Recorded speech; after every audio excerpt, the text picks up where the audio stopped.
مولاي صل وسلم دائما أبدا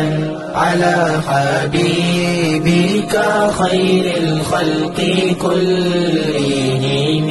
بسم اللہ الرحمن الرحیم الحمد للہ رب العالمین والعاقبۃ للمتقین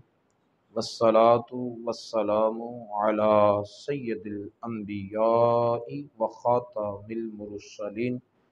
وعلی آلہ واصحابہ اجمعین، اما بعد۔ بخاری شریف جلد نمبر 1 صفحہ نمبر 331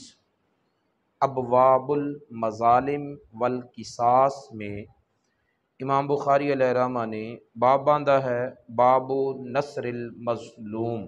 مظلوم کی مدد کرنا، اور اس باب کے تحت دوسری حدیث حضرت ابو موسیٰ اشعری رضی اللہ تعالی عنہ سے روایت ہے، رسول اللہ صلی اللہ علیہ وسلم نے ارشاد فرمایا المؤمن للمؤمن کالبنیان یشد بعضہ بعضا۔ نبی پاک صلی اللہ علیہ وسلم نے ارشاد فرمایا کہ مومن مومن کے لیے ایک عمارت کی طرح ہوتا ہے جس کا ایک حصہ دوسرے حصے کو تقویت دیتا ہے، مضبوط کرتا ہے۔ اور پھر نبی پاک صلی اللہ علیہ وسلم نے شبک بین اصابعہ، اپنی انگلیوں میں انگلیاں ڈال کر مضبوطی کا تصور دیتے ہوئے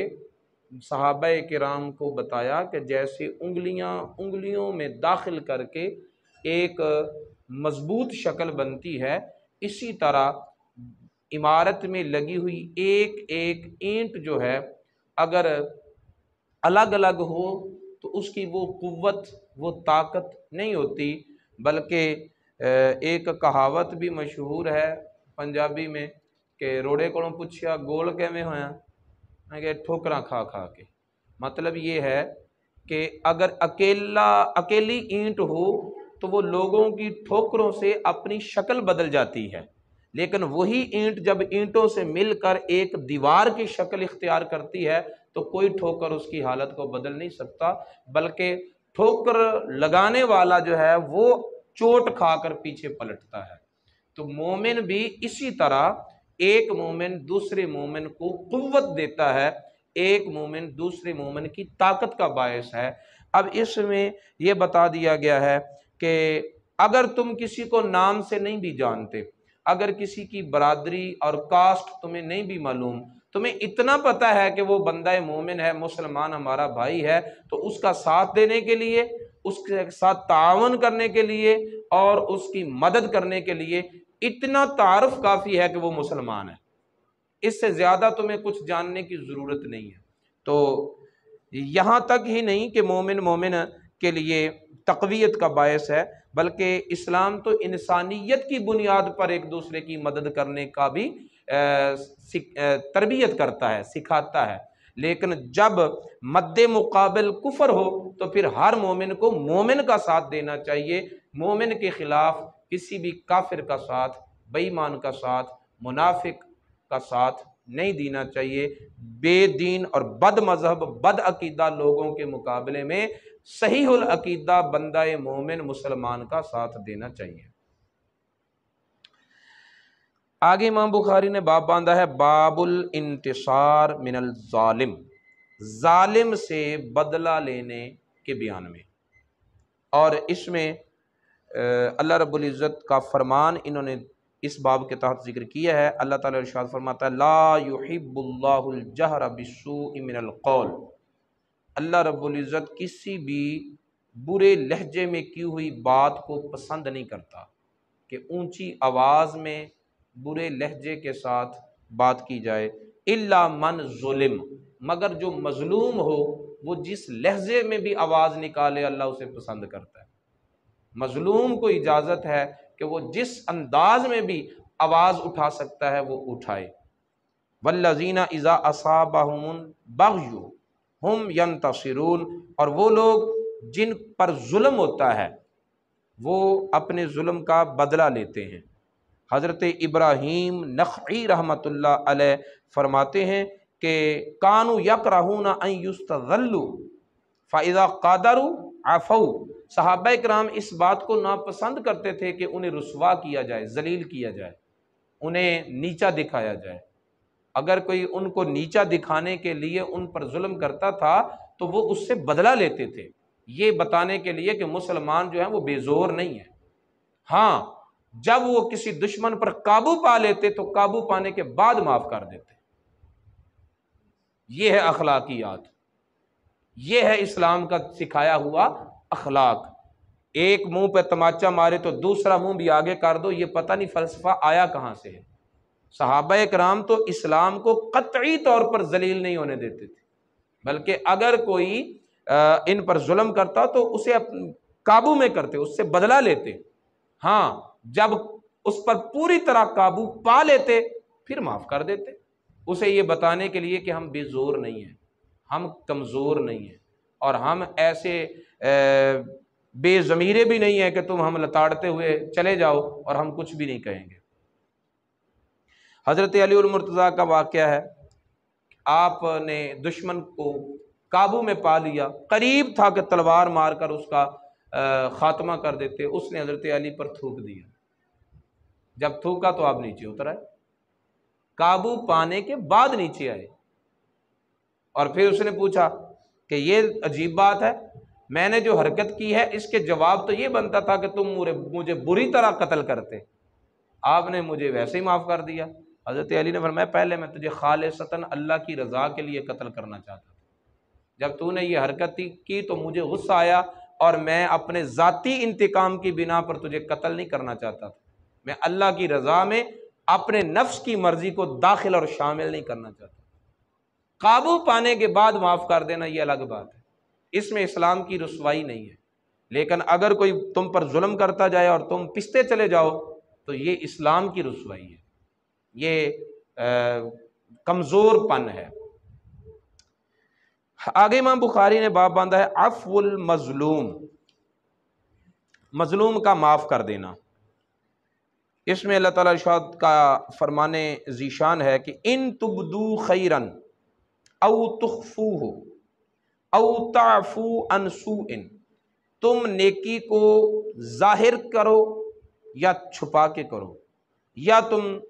ظلم کو معاف کر دو، فإن اللہ کان عفوا قدیرا، اللہ تعالیٰ بخشنے والا، معاف کرنے والا، قدرت والا ہے۔ وجزاء سیئۃ سیئۃ مثلھا، برائی کا بدلہ اتنا ہی ہے جتنا برائی کی گئی ہے۔ فمن عفا واصلح، تو جو کوئی معاف کر دے اور اصلاح کر لے، فاجرہ علی اللہ،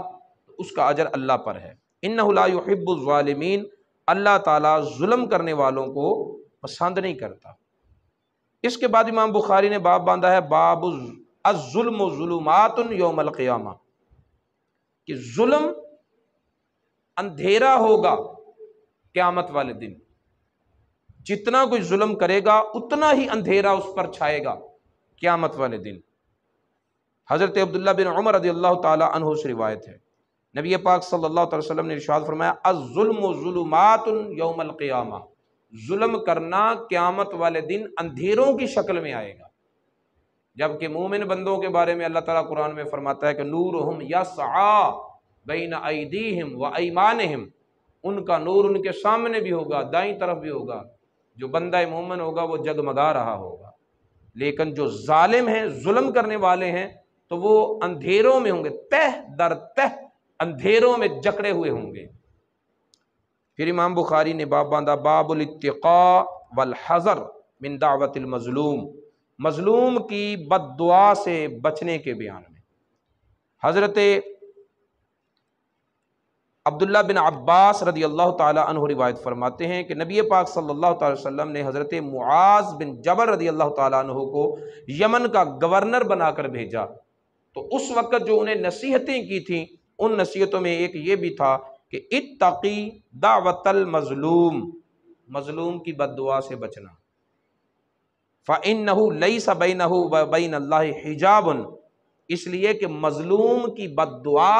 اور اللہ تعالیٰ کے درمیان پردہ کوئی نہیں ہوتا۔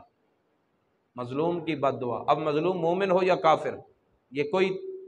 قید نہیں لگائی گئی، مظلوم اوپن مطلق کہا گیا، تو مومن ہو یا کافر ہو، مظلوم کی بد دعا سے بچو۔ قرآن پاک میں اللہ رب العزت ارشاد فرماتا ہے کہ امن یجیب المضطر اذا دعا،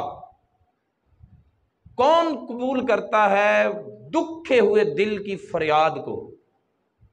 کہا اللہ کے سوا اور بھی کوئی رب ہے؟ اللہ کے سوا کوئی اور رب نہیں، تو پھر ہر دکھی دل کی فریاد کو وہی سنتا ہے اور قبول کرتا ہے۔ یہاں پر بھی یہ نہیں حکم دیا، یہ نہیں فرمایا گیا کہ کسی دکھا ہوا دل وہ کسی مومن کا ہو یا کافر کا ہو، مطلق رکھا گیا ہے۔ جو بھی دکھتے ہوئے دل کے ساتھ فریاد کرے گا، اللہ رب العزت فرماتا ہے وہ مجھے مانتا ہے یا نہیں مانتا، میرے حکموں کو پر عمل کرتا ہے یا نہیں کرتا۔ جب کوئی دکھی دل کے ساتھ مجھے پکارتا ہے تو میں اس کی فریاد پر پہنچتا ہوں۔ لہذا مظلوم کی بد دعا سے بچو۔ پھر فرمایا من کانت لہو مظلمۃ عند الرجل فحللها له هل يبين مظلمته، کسی نے کسی پر ظلم کیا اور اب وہ اس ظلم کو بخشوانا چاہتا ہے، تو کیا وہ اس ظلم کو بیان کرے، اسے یاد کروائے کہ میں نے تجھ پر یہ ظلم کیا ہے، اور پھر اس سے معافی مانگے، یا ویسے ہی کہہ دے کہ یار مجھے معاف کر دے اور وہ معافی لے لے؟ کیا ہونا چاہیے؟ تو اس سلسلے میں علماء کا جو فیصلہ ہے وہ یہی ہے کہ اگر تو معمولی بات ہے جس کو کوئی بندہ خاطر میں نہیں لاتا تو اس کو یاد کروا کے معافی لینے کی ضرورت نہیں ہے، لیکن اگر کوئی خاص حق مارا ہے، مثلا اس کے 15-20 ہزار روپیہ، لاکھ 2 لاکھ دبائے ہوئے ہیں جس کا اسے پتہ نہیں ہے، اسے بتاتا بھی نہیں ہے اور ویسے کہتا ہے کہ مجھے معاف کر دے، تو اس طرح معافی نہیں ہوگی۔ اسے بتائے کہ میں نے تیرے اتنے پیسے بنتے تھے، دیے اتنے ہیں، اتنا حق تیرا میرے پاس ہے، معاف کرتا ہے یا نہیں؟ اس کی مرضی وہ معاف کرے، اس کی مرضی وہ وصول کرے،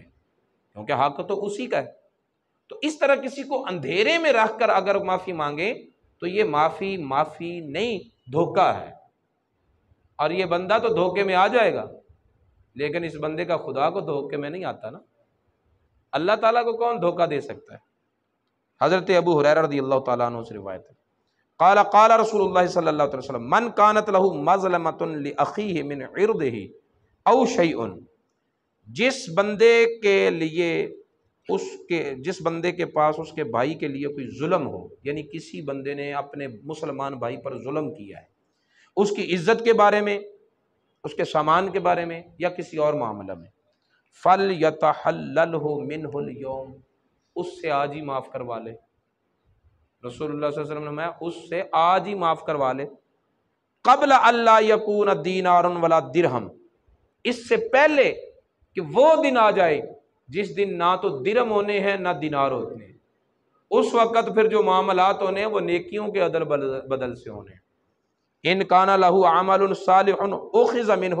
بقدر مظلمتہ، اگر اس کے پاس نیکیاں ہوئیں تو جتنا اس نے ظلم کیا ہے اس کے ظلم کی مقدار نیکیاں لے لی جائیں گی اور مظلوم کو دے دی جائیں گی۔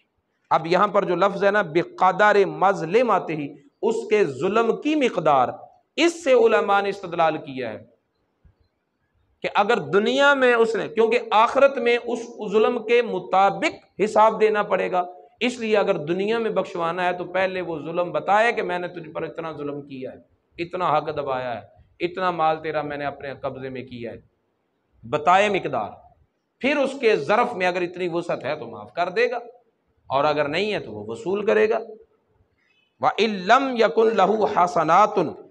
اور اگر اس ظلم کرنے والے کے نامہ اعمال میں نیکیاں نہ ہوئیں، پھر اُخِذَ مِن سَیِّئَاتِ صَاحِبِہِ،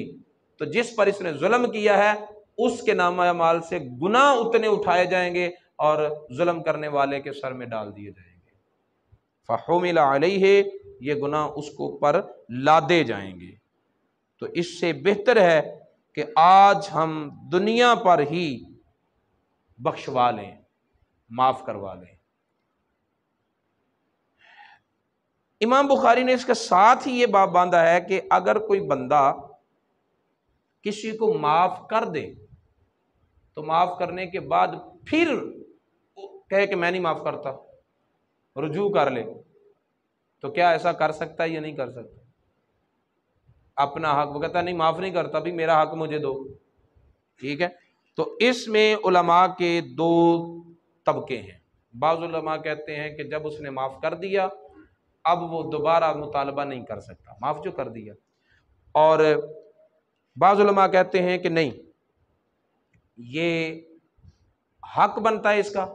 معاف کرنے کے بعد اگر وہ کہے کہ نہیں نہیں میں نے وصول کرنا ہے تو وہ وصول کرنے کا بھی حق رکھتا ہے۔ پھر ان دونوں اقوال کو مد نظر رکھتے ہوئے ایک تیسرا قول بھی کیا جاتا ہے کہ ظلم کی مقدار دیکھی جائے گی، بندے کی حالت دیکھی جائے گی، جو اس سے معاف کروایا جا رہا ہے وہ اس قابل ہے کہ اتنا معاف کر دے۔ ایک غریب آدمی ہے، اس نے پیسہ جمع کر کے کوئی 1,00,000 2,00,000 روپے جمع کیے اور اس نے رشوت میں یا کسی صورت میں دبا لیے، اب یہ امیر آدمی غریب کو کہتا ہے کہ معاف کر دے، اور یہ بیچارہ مجبوری کی بنا پر اگر معاف نہ کیا تو یہ مجھے تنگ کرے گا، کہتا ہے کہ میں نے معاف کیا، تو یہ کو معاف کرنا ہے؟ یہ کوئی معاف کرنا نہیں ہے، یہ اس کی حیثیت سے باہر ہے کہ وہ اتنا پیسہ وہ معاف کر دے۔ لہٰذا اگر ایسی صورتحال ہے، اگر معمولی معاملات ہے جس کو معاف کرنے کی سکت ہے، اس کی حالت ہے کہ وہ اتنا معاف کر دے، پھر تو ٹھیک ہے، اور اگر اس کی حالت ہی اجازت نہیں دیتی تو پچھلی حدیثوں میں آپ پڑھ نہیں چکے کہ بندہ مقروض ہو تو وہ صدقہ خیرات بھی کرے تو اس کا صدقہ نہیں ہوگا، وہ واپس کیا جائے گا کہ تیرے حالات ہی اس قابل نہیں ہے کہ تو صدقہ خیرات کرے، اپنا قرض ادا کر۔ نبی پاک صلی اللہ علیہ وسلم نے وہ آزاد کیا ہوا غلام واپس نہیں کیا اس شخص کو، اور پھر اسے فروخت کر کے اس کی قیمت دی کہ اپنے حالات درست کر۔ وہ بھی حدیث اسی درس بخاری شریف کے ضمن میں تھوڑے دن پہلے گزر چکی ہے۔ تو اس ضمن میں حضرت عائشہ صدیقہ رضی اللہ تعالی عنہا سے روایت ہے کہ آیت کریمہ ہے ان امرأۃ خافت من بعلہا نشوزا او اعرادا، اگر عورت اپنے خامد کی طرف سے نافرمانی کا یا قطع تعلقی کا منہ پھیرنے کا خدشہ ظاہر کرے تو وہ کسی بات پر صلح کر لے، یہ صلح کرنا کوئی ناجائز نہیں ہے، ٹھیک ہے۔ یہ آیت کریمہ ایک ایسی عورت کے بارے میں نازل ہوئی تھی، سیدہ عائشہ صدیقہ رضی اللہ تعالیٰ فرماتی ہیں کہ ایک عورت تھی اور اس کا خامند جو تھا وہ اس سے بے اعتنائی برتتا تھا، اس کی بد اخلاقی کی وجہ سے یا بدصورتی کی وجہ سے وہ اس سے پہلو تہی کرتا تھا، اس کے قریب نہیں جاتا تھا زیادہ دیر تک، تو اسے خدشہ ہوا کہ ایسا نہ ہو کہ یہ مجھے طلاق ہی دے دے، تو اس نے اپنے خامند کے ساتھ صلح کر لی کہ جو میری زوجیت کے حقوق ہیں نا وہ میں نے سارے تجھے معاف کیے، مجھے طلاق نہ دینا۔ تو اس خامد نے اس بات پر اس سے صلح کر لی کہ ٹھیک ہے، حقوق کا مطالبہ تو نہ کر، جتنا میرے بس میں ہوا میں تیرے حقوق ادا کرتا رہوں گا۔ تو اس پر یہ آیت کریمہ نازل ہوئی کہ اگر کوئی اپنا حق معاف کرتا ہے اور اس طرح صلح کی طرف آتے ہیں تو کوئی حرج نہیں، وہ آپس میں جس طرح صلح کرنا چاہیں صلح کر لیں۔ اس سے یہ پتہ چلتا ہے کہ اگر مظلوم اپنی مرضی اور خوش دلی سے ظالم کو سارا معاف کرنا چاہے کر دے، کسی کو کیا اعتراض ہے، لیکن اگر وہ مطالبہ کرنا چاہے تو پھر ظالم یہ نہیں کہے گا تو نے تو مجھے معاف کر دیا تھا، اب کیوں تقاضا کر رہا ہے؟ اس کا حق بنتا ہے، وہ اگر تقاضا کرنا چاہے تو کر سکتا ہے، نہ تقاضا کرے معاف کر دے تو بھی کوئی بات نہیں، یہ اس کا اپنا حق ہے، معاف کرتا ہے تو کرے۔ اللہ رب العزت کی بارگاہ میں دعا ہے کہ نبی پاک صلی اللہ تعالیٰ علیہ وآلہ وسلم کی تعلیمات کو سیکھنے اور ان پر عمل پیرا ہونے کی توفیق عطا فرمائے۔ مولاي صل وسلم دائما أبدا على حبيبك خير الخلق كلهم